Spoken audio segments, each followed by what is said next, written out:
गोरी सूरत, घनी काली भौहें, छोटी छोटी आंखें, नुकीली नाक, बड़ी बड़ी और गुछी हुई विरल मूंछों वाला यह मुस्कुराता चेहरा किसका है?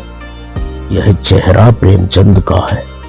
लगता है अभी हंसने वाले हैं, लगता है अभी जोरों के कह कहे लगाएंगे। वाराणसी से 6 किलोमीटर दूर लवही में शनिवार 31 जुलाई सन 1880 ईस्वी को धनपत राय का जन्म हुआ। माँ बाप ने नाम रखा था धनपत। चाचा लाड़ प्यार में कहा करते थे नवाब। पिता का नाम था अजायब राय। डाक खाने में किरानी थे, इसी से लोग उन्हें मुंशी अजायब लाल कहा करते। माता का नाम था आनंदी। अक्सर बीमार रहती, पिता को दवा दारू से फुर्सत नहीं मिलती थी। धनपत 7 वर्ष का ही था कि मां चल बसी। मां के विछोह ने धनपत के बचपन का सारा रस सोख लिया। कुछ वर्ष बाद मुंशी अजायब लाल ने दूसरी शादी की। अभाव तो पहले से था ही, बेमाता का निष्ठुर व्यवहार भी उसमें आ मिला। नई मां बात बात पर डांटती, उसे धनपत में बुराइयां ही बुराइयां दिखती। कदाचित प्रेमचंद अपने उपन्यास कर्मभूमि के पात्र चंद्रकांत के द्वारा खुद अपनी ही व्यथा सुना रहे हैं। बचपन वह उम्र है जब इंसान को मोहब्बत की सबसे ज्यादा जरूरत पड़ती है। उस वक्त पौधे को तरी मिल जाए तो जिंदगी भर के लिए उनकी जड़ें मजबूत हो जाती है। मेरी मां के देहांत के बाद मेरी रूह को खुराक नहीं मिली, वही भूख मेरी जिंदगी है। और यही कारण था कि बालक धनपत घर आंगन से भागकर बाहर खुले मैदान में अमराई में खेतों की तरफ निकल जाता था। साथियों के साथ गुल्ली डंडा खेलता था, पेड़ों पर चढ़ता था, आम की कैरियां चुनता था, मटर की फलियां तोड़ता था, हवाई किले बनाता था। गरीबी, घुटन और रूखेपन से त्राण पाने के लिए बालक धनपत ने इस तरह एक सहज रास्ता निकाल लिया था। रोने खींचने वाली परिस्थितियों पर कह कहे हावी होने लगी। प्रेमचंद ने बचपन से ही मुसीबतों पर हंसना सीखा था। पिता का तबादला गोरखपुर हुआ, बच्चे भी साथ गए। गांव के मदरसे से शहर का स्कूल अच्छा था।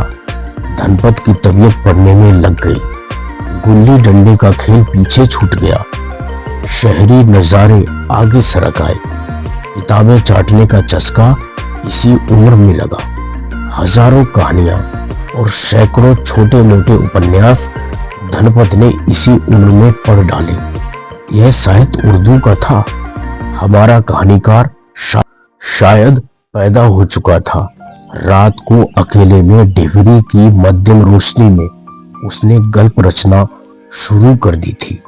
20 पन्ने यूं ही लिख जाना और उन्हें फाड़ डालना, यह सब कितना अच्छा लगता होगा तब धनपत को। उन्हीं दिनों पिता ने शादी करवा दी। निश्चय ही उसमें सौतेली मां की भी राय रही होगी। जो लड़की धनपत के लिए चुनी गई थी वह धनपत को कभी पसंद नहीं आई। पुत्र के पांव में अष्ट धातु की बेड़ियां डालकर मुंशी अजायब लाल ने हमेशा के लिए आंखें मूंद ली। परिवार पर मुसीबतों का पहाड़ टूट पड़ा। अपनी इन दिनों की दशा का वर्णन प्रेमचंद ने जीवन सार में किया है। पांव में जूते ना थे, देह पर साबुत कपड़े ना थे, महंगाई अलग थी। रुपए में 20 शेर के जौ थे। स्कूल से 3:30 बजे छुट्टी मिलती थी। काशी के क्वींस कॉलेज में पढ़ता था। हेडमास्टर ने फीस माफ कर दी थी। इम्तिहान सिर पर था और मैं एक लड़के को पढ़ाने बांस फाटक जाता था। जाड़ों के दिन थे, 4 बजे पहुंचता था, पढ़ाकर 6 बजे छुट्टी पाता। वहां से मेरा घर देहात में 8 किलोमीटर पर था। तेज चलने पर भी 8 बजे से पहले घर न पहुंच पाता। प्रातःकाल 8 बजे फिर घर से चलना पड़ता था। कभी वक्त पर स्कूल ना पहुंचता, रात को खाना खाकर कुप्पी के सामने पढ़ने बैठता और ना जाने कब सो जाता, फिर भी हिम्मत बांधे रहता। गरीबी, पिता की मृत्यु, खर्च में बढ़ती, असामान्य परिश्रम, कुप्पी के सामने बैठकर रात की पढ़ाई। जैसे तैसे द्वितीय श्रेणी में मैट्रिक पास किया। गणित से बेहद घबराते थे। इंटरमीडिएट में 2 बार फेल हुए। निराश होकर परीक्षा का विचार ही छोड़ दिया। आगे चलकर 10-12 वर्ष बाद जब गणित के विकल्प में दूसरा विषय लेना संभव हो गया, तभी धनपत राय ने यह परीक्षा पास की। हमारे भावी उपन्यास सम्राट के पास एक फूटी कौड़ी न थी। महाजन ने उधार देने से इनकार कर दिया था। बड़ी व्यवस्था से पुरानी पुस्तकों को लेकर एक पुस्तक विक्रेता के पास पहुंचे। वहीं एक सौम्य पुरुष से, जो एक छोटे से स्कूल के प्रधानाध्यापक थे, उनका परिचय हुआ। उन्होंने उनकी कुशाग्रता और लगन से प्रभावित होकर अपने यहाँ सहायक अध्यापक के रूप में नियुक्त करने का आश्वासन दिया और दूसरे दिन उन्हें 10 रुपए मासिक वेतन पर नियुक्त किया। सन 1919 ईस्वी में बीए भी कर लिया। विषय लिए थे अंग्रेजी फारसी इतिहास।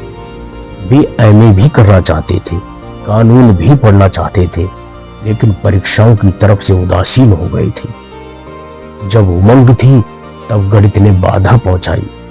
अब जब वह बाधा दूर हुई तो जीवन का लक्ष्य ही बदल चुका था। इनकी पहली शादी चाची और चाची के पिता की राय से रचाई गई थी। लड़की प्रेमचंद से उम्र में बड़ी थी, ढीठ और नासमझ भी थी। पति से भी लड़ती थी और पति की सौतेली मां से भी। 10-12 वर्ष तक यानी सन 1905 तक तो धनपत राय ने पहली बीवी के साथ जैसे तैसे निभाया, किंतु जब उसके साथ एक दिन भी निभाना मुश्किल हो गया तो शिवरानी देवी नाम की एक बाल विधवा से शादी करके धनपत राय ने समाज के सामने भारी साहस और आत्मबल का परिचय दिया। धनपत राय पढ़ाकू तो थे ही, कलम भी चलने लगी। मैट्रिक पास करने से पहले ही उनको लिखने का चस्का लग गया था। पढ़ाई और ट्यूशन आदि से जो वक्त बचता, वह सारा का सारा किस्से कहानियां पढ़ने में लगाते। किस्से कहानियों का जो भी असर दिमाग पर पड़ता, उसे अपनी सहज कल्पनाओं में घोल घोल कर वे नई कथा वस्तु तैयार करने लगे और वह कागज पर उतरने भी लगे। सन 1901 व 2 में उनके 1 या 2 उपन्यास निकले। कहानियां 1907 में लिखनी शुरू की। अंग्रेजी में रविंद्रनाथ की कई गल्प रचनाएं पढ़ी थी। प्रेमचंद ने उनके उर्दू रूपांतर पत्रिकाओं में छपवाई। पहली कहानी थी संसार का सबसे अनमोल रत्न, जो सन 1907 ईस्वी में कानपुर के उर्दू मासिक जमाना में प्रकाशित हुई।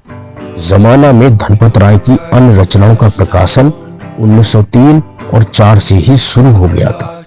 सन 1904 ईस्वी के अंत तक नवाब राय जमाना के स्थायी और विशिष्ट लेखक हो चुके थे। सन 1905 तक आते आते प्रेमचंद तिलिस्मी, अयारी और काल्पनिक कहानियों के चुंगल से छूटकर राष्ट्रीय और क्रांतिकारी भावनाओं की दुनिया में प्रवेश कर चुके थे। जमाना उस समय की राष्ट्रीय पत्रिका थी। सभी को देश की गुलामी खटकती थी।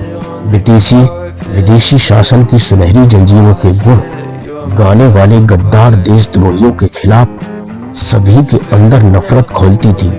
शाम को जमाना के दफ्तर में घंटों देशभक्तों का अड्डा जमता। प्रेमचंद को राष्ट्रीयता की दीक्षा इसी अड्डे पर मिली थी। एक साधारण कथाकार वही युग दृष्टा साहित्यकार के रूप में ढलने लगा। बड़ी से बड़ी बातों को सीधे और संक्षेप में कहना या लिखना प्रेमचंद ने यही सीखा। नई पत्नी के साथ रहने लगे, तब से लिखाई का सिलसिला जम गया। सन 1905 से 1920 के दरमियान प्रेमचंद ने बहुत कुछ लिखा। दसियों छोटे बड़े उपन्यास, सैकड़ों कहानियां, पत्र पत्रिकाओं में निबंध और आलोचनाएं भी कम नहीं लिखी। मास्टरी के दिनों में भी लिखते रहते थे। स्कूल के सब डिप्टी इंस्पेक्टर थे, अक्सर दौरे पर रहना होता था, फिर भी रोज कुछ न कुछ लिख लेते थे। सन 1920 ईस्वी के मध्य ज्यादातर वे हिंदी में ही लिखने लगे। माधुरी के संपादक होने पर उनकी प्रतिभा और योग्यता की झलक हिंदी संसार को मिलने लगी। फिर भी जमाना को प्रेमचंद की मौलिक उर्दू रचनाएं लगातार मिलती रहीं। सन 1930 ईस्वी में प्रेमचंद की कहानियों का एक और संकलन जब्त हुआ, समर यात्रा। प्रकाशित होते ही अंग्रेजी सरकार ने इस पुस्तक को आपत्तिजनक घोषित कर दिया। सरस्वती प्रेस से पुस्तक की सारी प्रतियां उठा ली गई। अब वे अपना निजी पत्र निकालना चाहते थे। पत्र पत्रिकाएं संपादित करने की दीक्षा दरअसल प्रेमचंद को कानपुर में ही मिल चुकी थी। सन 1905 ईस्वी से ही जमाना और आजाद के कॉलम उनकी कलम के लिए खेल का मैदान बन चुके थे। सन 1921-22 में काशी से निकलने वाली मासिक पत्रिका मर्यादा का संपादन बड़ी कुशलता से किया था। अब वे मंझे हुए पत्रकार थे। फलिता सन 1930 में हंस निकला और 1932 में जागरण।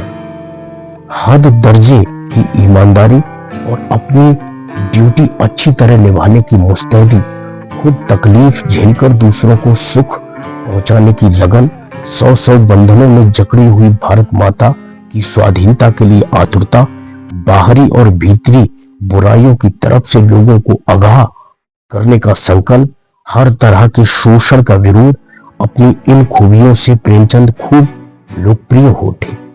प्रेमचंद का स्वभाव बहुत ही विनम्र था, किंतु उनमें स्वाभिमान कूट कूट कर भरा था। दिखावा उन्हें बिल्कुल पसंद नहीं था। कुर्ता और धोती सन 1920 के बाद गांधी टोपी अपना ली थी। सरकारी नौकरी और स्वाभिमान में संघर्ष चलता ही रहता था। आखिर में जीत हुई स्वाभिमान की। सन 1920 ईस्वी में सरकारी सेवा से त्यागपत्र दे दिया और गांव जाकर जम गए। कलम चलाकर 40-50 रुपए की फुटकर मासिक आमदनी होने लगी। बड़े संतोष और धीरज से वे दिन प्रेमचंद ने गुजारे। सन 1921 ईस्वी में काशी के नामी देशभक्त बाबू शिव प्रसाद गुप्त ने 150 रुपए मासिक पर प्रेमचंद को मर्यादा का संपादक बना लिया। पहले संपादक बाबू संपूर्णानंद असहयोग आंदोलन में गिरफ्तार होकर जेल पहुंच गए थे।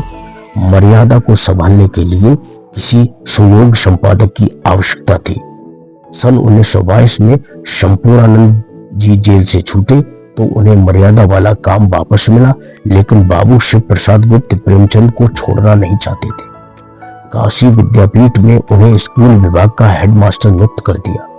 सन 1930 में प्रेमचंद स्वयं राष्ट्रीय स्वाधीनता आंदोलन में कूद पड़ना चाहते थे।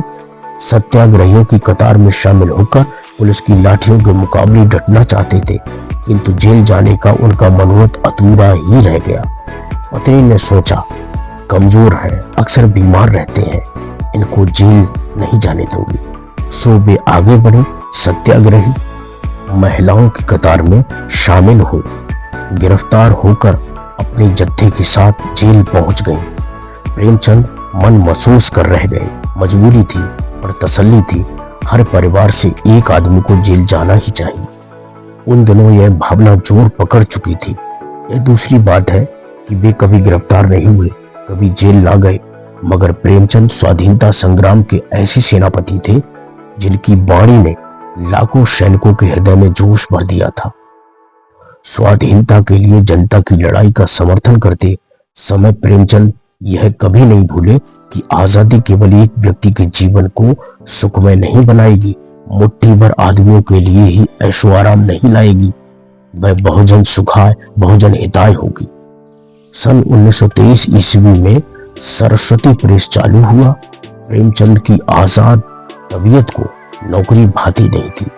स्वाधीन रहकर लिखने पढ़ने का धंधा करना चाहते थे। प्रेस खोलते वक्त उनके दिमाग में यही बात थी कि अपनी किताबें आप ही छापते रहेंगे, मगर प्रेमचंद अपने प्रेस को वर्षों तक नहीं चला सके। किताबों का प्रकाशन करके कागज और छपाई बनाई का खर्चा निकालना मुश्किल था। सन 1930 ईस्वी तक प्रेस की हालत खराब रही।